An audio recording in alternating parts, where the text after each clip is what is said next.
क्या हुआ था जब अयोध्या धाम पहुंची सैकड़ों वानर की सेना। राम मंदिर प्राण प्रतिष्ठा से पूर्व ऐसा चमत्कार देखकर सभी लोगों के रोंगटे खड़े हो गए। आगे बढ़ने से पहले अगर आप भी एक सच्चे सनातनी हो तो इस वीडियो को लाइक करके कमेंट बॉक्स में जय श्री राम अवश्य लिखें। भारत के इतिहास में 22 जनवरी 2024 का दिन सुनहरे अक्षरों में दर्ज किया जाएगा। यह पल सभी भारतवासियों के लिए बहुत ही खास और ऐतिहासिक होने वाला है। सभी राम भक्त इस ऐतिहासिक पल के साक्षी बनेंगे। आप सभी को बता दें कि श्री राम जन्मभूमि अयोध्या में 70 एकड़ भूमि पर बने भव्य राम मंदिर में रामलला की मूर्ति की प्राण प्रतिष्ठा 22 जनवरी 2024 को होनी है। इस तारीख का सभी को वर्षों से इंतजार था। लगातार भक्तों में मंदिर के उद्घाटन की उत्सुकता बढ़ती जा रही है। साथ ही अयोध्या के अलावा पूरे देश के कोने कोने में उत्साह देखने को मिल रहा है। इस भव्य कार्यक्रम की तैयारी अंतिम दौर में है। भगवान राम की प्राण प्रतिष्ठा का कार्यक्रम 1 सप्ताह तक चलेगा। प्रभु श्री राम ने रामेश्वरम से श्रीलंका तक जाने के लिए जो राम सेतु का निर्माण किया था, तब उस राम सेतु को बनाने के लिए वानरी सेना ने महत्वपूर्ण भूमिका निभाई थी। ऐसा भी कह सकते हैं कि बिना वानरी सेना के राम सेतु बनना असंभव था।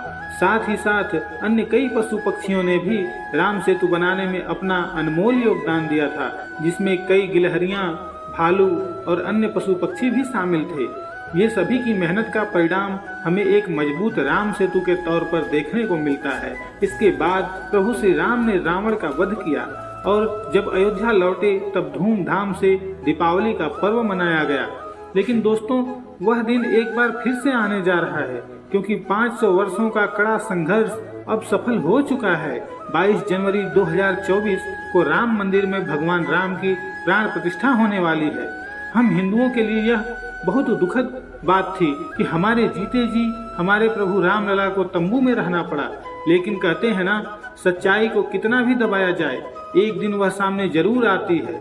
अब जैसे जैसे प्राण प्रतिष्ठा का समय नजदीक आ रहा है, वैसे वैसे कई चमत्कार अयोध्या में देखने को मिल रहे हैं। हाल ही में गिद्धों का बहुत बड़ा झुंड अयोध्या में देखा गया। ऐसा कह रहे हैं यह गिद्ध कई सालों पहले विलुप्त हो चुके हैं, लेकिन अचानक से इन गिद्धों का सामने आना रामायण से जुड़ा बहुत बड़ा चमत्कार बताया जा रहा है। साथ ही साथ अयोध्या के लोग इन्हें जटायु का वंशज बता रहे हैं और उनकी पूजा कर रहे हैं। लेकिन दोस्तों, अयोध्या राम मंदिर के आसपास वानरों को भी बड़ी संख्या में देखा जा रहा है। आज से पहले इतने वानर इस क्षेत्र में कभी दिखाई नहीं दिए, लेकिन जैसे जैसे प्राण प्रतिष्ठा का समय नजदीक आ रहा है, सैकड़ों के झुंड में वानर राम मंदिर अयोध्या पहुंच रहे हैं। हनुमान जी को भी वानर का ही रूप माना जाता है। साथ ही लंका पर विजय हासिल करने के लिए प्रभु श्री राम का साथ भी वानरी सेना ने ही दिया था। भगवान राम और सुग्रीव जब उनकी मुलाकात हुई तब उन्हें एक नई दिशा मिली। साथ ही लंका पर विजय पाने का एक हौसला भी मिला। अगर यह वानर नहीं होते तो लंका पर विजय पाना मुश्किल था। लेकिन दोस्तों, अब जब एक बार पुनः भगवान राम अपने धाम लौट रहे हैं तो उनके साथ कई वानर भी अयोध्या नगरी में आते दिखाई दे रहे हैं। हाल ही में लाल मुंह के वानरों की कई झुंड अयोध्या राम मंदिर के आसपास देखे गए हैं। साथ ही साथ कुछ भालू भी, जिन्हें जामवंत का रूप कहा जा रहा है, वह अचानक से इस क्षेत्र में पाए गए हैं। दिन प्रतिदिन अयोध्या में काफी चमत्कार बढ़ रहे हैं। ऐसे पात्र जिनका संबंध रामायण के साथ जुड़ा हुआ है, एक एक करके सामने आ रहे हैं, तो सभी लोग बड़े हैरान हैं। भगवान राम और रावण के बीच लंका में जो जबरदस्त युद्ध हुआ, उसमें एक ओर थी बलशालियों से भरी रावण की सेना, जिसे बहुत ताकतवर माना जाता था। दूसरी ओर राम के पास एक ऐसी सेना थी जिसने इससे पहले शायद ही ऐसा कोई युद्ध लड़ा था। वह पारंगत भी नहीं थी। वह वानर सैनिकों वाली सेना थी। रावण ने पहले इस सेना की हंसी उड़ाई, फिर राम की वानरी सेना ने दुश्मन की सेना के छक्के छुड़ा दिए और उस युद्ध को जीत लिया। लेकिन इस शानदार विजय के बाद वानरी सेना का क्या हुआ, यह किसी को नहीं मालूम। भगवान राम जब युद्ध करने के लिए लंका पहुंचे, उन्होंने रावण की मजबूत सेना के खिलाफ युद्ध शुरू किया, तो उनकी सेना में केवल वानर थे। इस सेना को राम और लक्ष्मण ने मोटे तौर पर प्रशिक्षित किया। युद्ध में जीत के बाद यह लंबी चौड़ी सेना कहाँ चली गई? वाल्मीकि रामायण के अनुसार श्री राम रावण युद्ध में वानरी सेना की महत्वपूर्ण भूमिका थी। सवाल यह है, जब राम ने युद्ध जीत लिया, वह उसके बाद अयोध्या आ गए, तो वानरी सेना का क्या हुआ? इस वानरी सेना का नेतृत्व करने वाले उस समय के महान योद्धा सुग्रीव और अंगद का क्या हुआ? वीडियो को अंत तक देखते रहिए, आगे बड़े रहस्य से पर्दा उठने वाला है कि आखिर राम और रावण के युद्ध के बाद वानरी सेना का क्या हुआ। जो अयोध्या में वानरी सेना दिखाई दे रही है, क्या इनका संबंध रामायण के साथ जुड़ा हुआ है? लेकिन पहले जान लेते हैं राम मंदिर का महत्वपूर्ण इतिहास। पौराणिक मान्यताओं के अनुसार उज्जैन के राजा विक्रमादित्य जब यहाँ आखेट करने आए तो उन्हें उस भूमि पर कुछ चमत्कार दिखाई देने लगे। खोज की तो पता चला कि यह श्री राम की अवध भूमि है। इसके बाद उन्होंने यहाँ श्री राम के भव्य मंदिर का निर्माण कराया, जिसमें काले रंग के कसौटी पत्थर वाले 84 स्तंभ थे। समय समय पर यहाँ के राजाओं ने मंदिर की देखभाल की, लेकिन 14वीं शताब्दी में जब भारत में मुगलों का शासन हुआ तो श्री राम जन्मभूमि को नष्ट कर वहाँ बाबरी मस्जिद बना दी गई।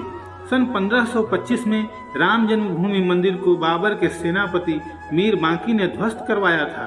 बाबरी मस्जिद की 3 गुंबद थी, जिसके बाहरी हिस्से के एक चबूतरे में श्री राम के बाल स्वरूप की पूजा होती थी। इसे राम चबूतरा कहते थे। लेकिन सन 1939 में बाबरी मस्जिद के मुख्य गुंबद के नीचे वह मूर्ति निकली जो सदियों से राम चबूतरे पर विराजमान थी। बाबरी मस्जिद और राम जन्मभूमि मंदिर पर सालों चले विवाद के बाद आखिरकार श्री राम की अपनी जन्म स्थली पर प्राण प्रतिष्ठा हो रही है। राम मंदिर का जमीन 67 एकड़ है, जिनमें से 2 एकड़ जमीन में मंदिर बन रहा है। पहले मंदिर के मुख्य शिखर की ऊंचाई 128 फीट थी, अब यह 161 फीट होगी।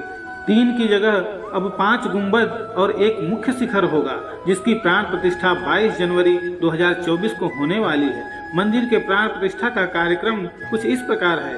16 जनवरी से शुरू हो जाएगा प्राण प्रतिष्ठा का कार्यक्रम। 17 जनवरी को मूर्ति के साथ अयोध्या धाम में भव्य शोभा यात्रा निकाली जाएगी। 18 जनवरी को प्राण प्रतिष्ठा की विधि होगी प्रारंभ। 19 जनवरी को होगी अग्नि स्थापना और 20 जनवरी को मंदिर के गर्भगृह को सरयू से लाए गए जल से धोया जाएगा। 21 जनवरी को रामलला को 125 कलशों से दिव्य स्नान कराया जाएगा। 22 जनवरी को मृगशिरा नक्षत्र में होगी प्राण प्रतिष्ठा। तो चलिए जानते हैं आखिर रामायण के युद्ध के बाद वानरी सेना कहाँ चली गई। रामायण के उत्तरकांड में उल्लेख है कि जब लंका से सुग्रीव लौटे तो उन्हें भगवान श्री राम ने किष्किंधा का राजा बनाया और बाली पुत्र अंगद को युवराज। इन दोनों ने मिलकर वहां कई सालों तक राज किया। युद्ध में योगदान देने वाली वानर सेना सुग्रीव के साथ ही वर्षों तक रही, लेकिन उसके बाद उस सेना ने शायद ही कोई बड़ी लड़ाई लड़ी। हालांकि इस वानर सेना के कई योद्धा अहम पदों पर रहे। सभी लोग किष्किंधा में अहम जिम्मेदारियां निभाते रहे। वानरी सेना में महत्वपूर्ण योगदान देने वाले नल कई वर्षों तक सुग्रीव के राज्य में मंत्री पद पर सुशोभित रहे। तो युवराज अंगद और सुग्रीव ने मिलकर किष्किंधा के राज्य को और बढ़ाया। किष्किंधा आज भी है। किष्किंधा कर्नाटक में तुंगभद्रा नदी के किनारे पर स्थित है। इसके आसपास प्राकृतिक खूबसूरती बिखरी हुई है। किष्किंधा के आसपास आज भी ऐसे कई गुफाएं हैं और जगह हैं जहां राम और लक्ष्मण रुके थे। वहीं किष्किंधा में वो गुफाएं भी हैं जहां वानर साम्राज्य था। इन गुफाओं में अंदर रहने की खूब जगह है। जब यह पक्का हो गया कि सीता को रावण ने कैद करके लंका में रखा हुआ है, तो श्री राम ने हनुमान और सुग्रीव की मदद से वानरी सेना का गठन किया और लंका की ओर चल पड़े। तमिलनाडु की एक लंबी समुद्र तट रेखा है जो लगभग 1000 किलोमीटर तक विस्तारित है। वानरी सेना में वानरों के अलग अलग झुंड थे। हर झुंड का एक सेनापति था। बताया जाता है यह वानर सेना पूरे भारत से जुटाई गई थी। यह संख्या में करीब 1 लाख के आसपास थी। माना जाता है कि लंका विजय के बाद यह विशाल वानर सेना फिर अपने अपने राज्यों के अधीन हो गई, क्योंकि अयोध्या की राज्यसभा में राम ने राज्याभिषेक के बाद लंका और किष्किंधा आदि राज्यों को अयोध्या के अधीन करने के प्रस्ताव को ठुकरा दिया था। वो सेना राज्याभिषेक में अयोध्या भी आई, फिर वापस लौट गई। लेकिन अब जब रामलला के राज्याभिषेक की घड़ी आ चुकी है तो पुनः विशाल वानरी सेना अयोध्या आ गई है। हाँ, जिसका सीधा मतलब यही निकलता है कि प्रभु श्री राम के राज्याभिषेक में यह वानरी सेना भी मौजूद रहेगी, जिसका संबंध आज से नहीं बल्कि रामायण से है। और जैसे ही प्राण प्रतिष्ठा का कार्यक्रम संपूर्ण होगा, वैसे यह वानरी सेना भी अपने अपने राज्य, अपने अपने इलाकों में चली जाएगी। यह प्रभु श्री राम का बहुत बड़ा चमत्कार है। श्री राम जन्मभूमि पर बने भव्य मंदिर में अब प्राण प्रतिष्ठा महोत्सव की तैयारियां हो रही हैं। प्रधानमंत्री मोदी के प्रधान सचिव रहे नरेंद्र मिश्रा ने बताया कि मंदिर के गर्भगृह में 22 जनवरी को प्राण प्रतिष्ठा हो जाएगी। गर्भगृह में 2 मूर्तियां रहेंगी। एक मूर्ति जिसमें श्री राम 5 साल के बालक के तौर पर दर्शन देंगे। बाल्यावस्था वाली मूर्ति की ऊंचाई 51 इंच होगी। दूसरी मूर्ति जिसमें रामलला वर्तमान स्वरूप में नजर आएंगे। अभी जो मूर्ति राम मंदिर में है, वही रामलला विराजमान के तौर पर सुप्रीम कोर्ट में पक्षकार थे। हर साल जब रामनवमी के दिन दोपहर 1 से 2 बजे श्री राम की मूर्ति पर सूरज की किरणें पहुँचें, इसके लिए भवन निर्माण शैली में खास व्यवस्था की गई है। मंदिर के गर्भगृह में रामलला के ललाट पर सूर्य की किरणें खुद ब खुद नहीं पहुंचेंगी। इसके लिए मंदिर के शिखर पर एक छोटी डिवाइस लगाई जाएगी। इस डिवाइस के लिए सेंट्रल बिल्डिंग रिसर्च इंस्टीट्यूट की एस्ट्रोनॉमिकल संस्थान ने मिलकर कंप्यूटराइज प्रोग्रामिंग की है। यह डिवाइस बेंगलुरु में बन रही है। सूरज की किरणें इस डिवाइस पर पड़ेंगी और वहां से रिफ्लेक्ट होकर श्री राम के ललाट पर पहुंचेंगी।